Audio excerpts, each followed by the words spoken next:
IT कायद्यातील सुधारणेला social media कंपन्यांनी दिलेल्या आव्हान याचिकेवर आज मुंबई हायकोर्टात निकाल अपेक्षित आहे। केंद्र सरकारने 6 एप्रिल 2023 रोजी माहिती तंत्रज्ञान नियम 2021 मध्ये सुधारणा करून सरकारशी संबंधित बनावट, खोटी किंवा दिशाभूल करणाऱ्या मजकुरासाठी संबंधित युजरसोबत कंपन्यांनाही जबाबदार धरण्यात आलंय। याविरोधात सोशल मीडिया कंपन्यांनी कोर्टात धाव घेतली। याआधी समाज माध्यमांवरून प्रसिद्ध होणाऱ्या मजकुरासाठी या कंपन्यांना जबाबदार धरलं जात नव्हतं। त्यामुळे कायद्यातील नवी दुरुस्ती थेट नागरिकांच्या मूलभूत अधिकारांचं उल्लंघन असल्याचा आरोप करत कुणाल कामरासह काही माध्यमांनी हायकोर्टात दाखल केलेल्या याचिकेवर आज अंतिम फैसला होणार आहे।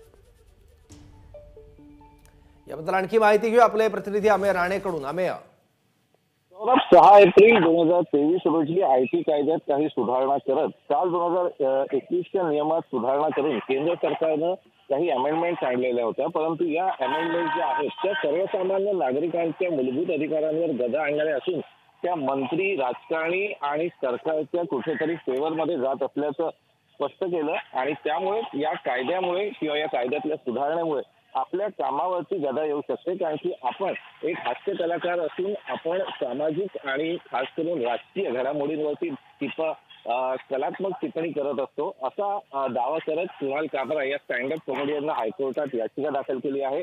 याचसोबत एडिटर्स गिल्ड ऑफ इंडिया आणि अन्य काही संस्थांनी सुद्धा कामरा यांच्या याचिकेला सहमती किंवा सपोर्ट करत हायकोर्टात याचिका दाखल केली आहे। या संदर्भात मुख्य न्यायमूर्ती गौतम पटेल आणि डॉक्टर नीला गोखले यांच्या खंडपीठापुढे सुनावणी पार पडली आणि त्यांनी या सुनावणीत कुठेतरी स्पष्ट केलेलं होतं की कामरा यांची जी मागणी आहे किंवा त्यांची जी याचिका आहे ती रास्त आहे।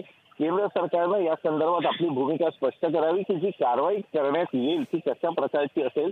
कारण की या तरतुदीनुसार ज्याच्या विरोधात ही कारवाई होईल त्याला कुठल्याही प्रकारची सुनावणी देणार नाही। थेट त्यांचा जो सोशल मीडिया किंवा इंटरनेटवरचा कंटेंट असेल तो हटवण्याचे आणि त्या व्यक्तीविरोधात कारवाईचे अधिकार हे केंद्र सरकारला देण्यात आलेले आहेत।